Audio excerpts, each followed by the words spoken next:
All right, guys. Honestly, I hate making videos after a loss, but definitely trying to do that moving forward. You got to support the team when they're down if you're going to support them when they're up.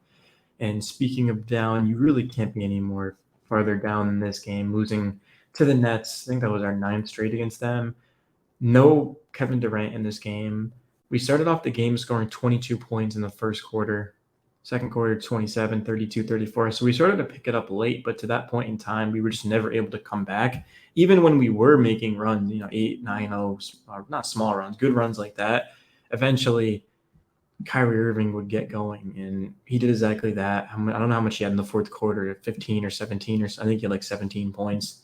After he got fouled down at the other end when Randall missed that three, I turned it off. I'm assuming he hit both the free throws because he's a 90% free throw shooter. But I don't know. Like the Knicks have talent. Like I'm really actually pleased with the Knicks roster. Like if you look at the starting lineup, no Mitchell Robinson, he's out for the next couple of weeks, but Julius Randle, Brunson, RJ Grimes, and then we need to get Obi more minutes. He saw only 10 today. I feel like I'm saying that every video.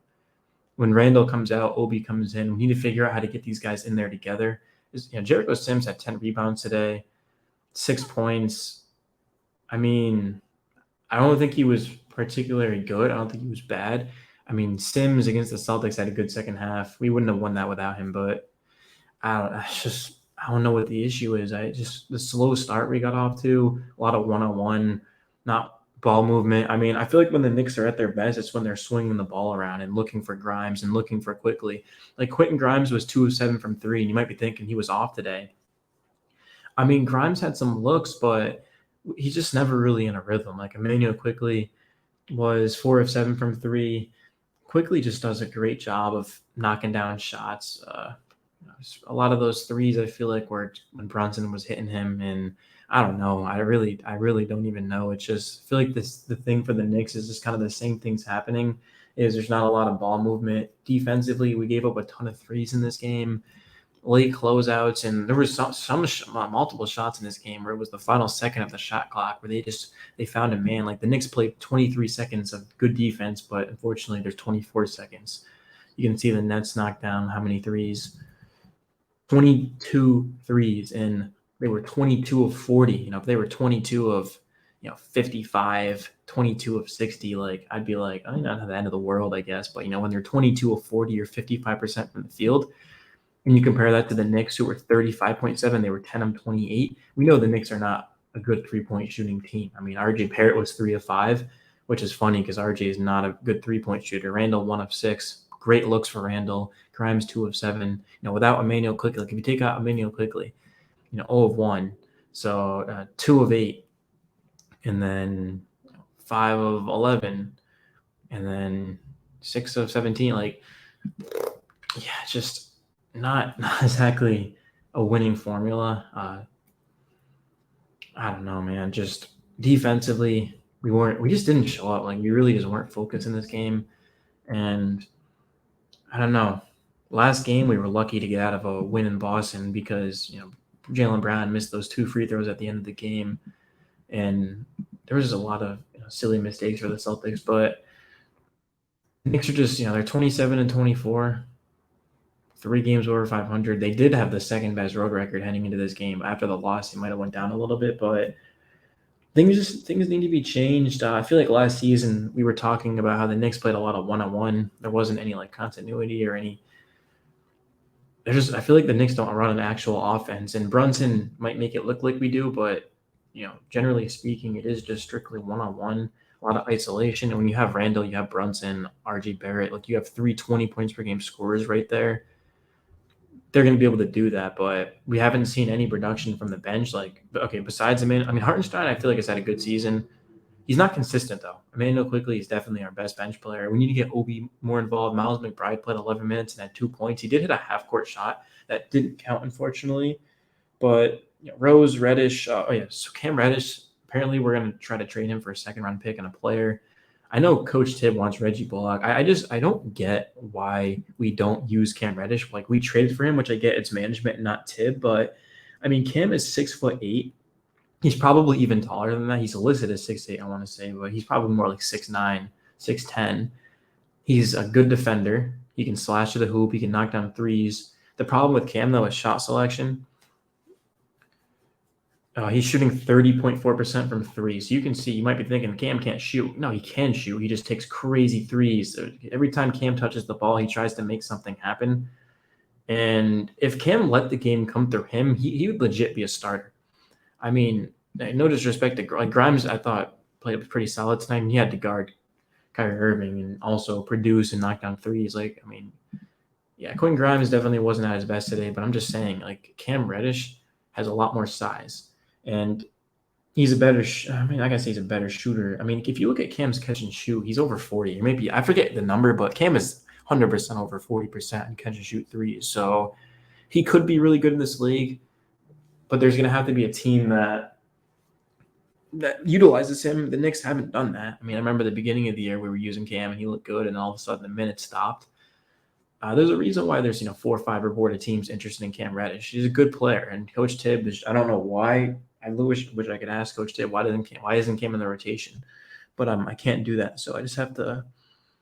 I don't know. I don't really know what to make out of that. There's a lot of just it sucks, bro. It sucks losing, especially you've been a Knicks fan your whole life. I mean, this team just we've only made the playoffs twice since 2013. This season got up to a really slow start. I mean, we lost a lot of close games, but I feel like the Knicks are much better than 27 and 24. I feel like we're legit one of the best teams in the East, but the coaching isn't there. The bench isn't there. The shooting is not there.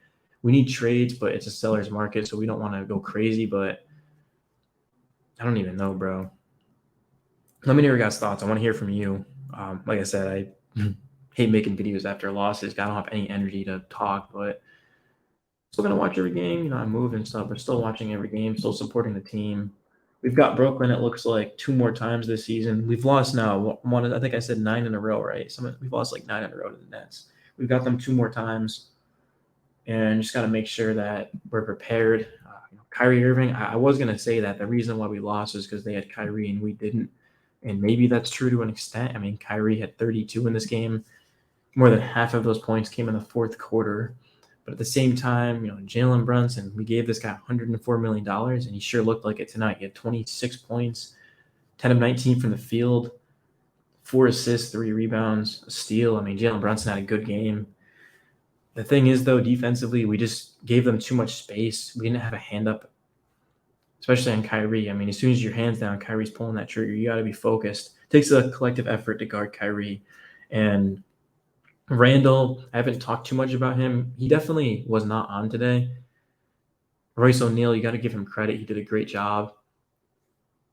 Personally, though, I mean, Randall his just post game wasn't there. I mean, the 3 wasn't there. I mean, Julius Randle knocks down a couple more threes. Like, we legitimately win this game if you think about it. But I know it didn't come down to that. But 10 rebounds, 8 assists, 19 points. Good stat line. But Randall was far from at his best. I mean, I know we've been expecting that 30 and 12 like we've been getting from him so occasionally. But Jericho Sims was getting rebounds and stuff. But Jericho Sims is nowhere near the level of defenders and Mitchell Robinson. He's also about 3 inches shorter. RJ was good in this game. 9 of 16, 3 of 5 from 3, 24. I mean, even if you just didn't watch the game and check the box score, like RJ legitimately looked like that. RJ looked great in this game. If only others could have showed up. Quentin Grimes, 38 minutes, had to guard Kyrie, and it's just a difficult ask for Grimes. It really is. And then the bench. I mean, let's look at the Nets bench. So they got I don't know. It was all the start like Kyrie, Curry. I mean, all their starters had 13 or more points. Their bench had. I don't think I can check that. I mean, I don't know. Like Watanabe, Sharp. I thought Sharp had a good game. He only had 3 rebounds, but I think all 3 of those, or all 6 of his points, were off of putbacks. I'm pretty sure it felt like it at least. And yeah, we gotta lock in, man. I mean, I feel like the Knicks had their biggest win of the season on the road in Boston, and then they lose on the road to the Nets without Durant. There's just no consistency with this team. I'm interested to see who our next games are, but it doesn't even matter who our next games are because we still need to show up. We've seen some bad teams beat the Knicks this season, which was a common occurrence last year. So we've got the Lakers, Heat, Clippers, Sixers. So we have 4 legit, I'm not going to say contenders, but 4 legit playoff teams coming up. And then after that, we've got the Magic, who are definitely not the best team, but they're loaded with young talent, led by obviously Franz Wagner and Paolo Banchero. So we've got the Magic. And then we're taking on Sixers again, Jazz, Nets, Hawks, and Wizards, who gave us trouble last game. Pelicans, Celtics. This is a brutal schedule coming up. That's why it's important for the Knicks to make sure that they get a game against the Nets without Kevin Durant. I mean, you can't be losing that. I know it's a rival and stuff, and a divisional rival. I mean, obviously, it's about the Burrows and stuff like that. But I mean, I don't know. This was a game we really shouldn't have lost, and we never were truly in it until the end of the game. Like, we got up to a bad start, and we did go on like I said, a couple of 8-0, 9-0 runs. Late in this fourth quarter, I legitimately thought we were going to win the game, but then the Nets when Curry hit that three in the corner with a second left in the shot clock, I had a feeling we were going to lose, and we did. But you can see we beat the Cavs by 2, we beat the Celtics by 3 in overtime, and then we lose to the Nets without Kevin Durant on the court. So, not to mention we did lose to the Hawks. We got absolutely killed in the fourth quarter. Look at this. We got outscored 37-23 in the fourth quarter. Look at the start we got up to too. We scored 38 points in the first quarter, but we gave up 35. So there's just no consistency on this team whatsoever. And I don't even know if a trade would, like, if we got OG and Anunoby, like, it would definitely help, but I don't think it would be worth giving up all the picks and assets they want. So the Knicks are pretty much stuck with this roster, probably stuck with Tibb. And hopefully you guys enjoyed the video. Drop a like if you did for the algorithm, subscribe if you're new, and I'll see you guys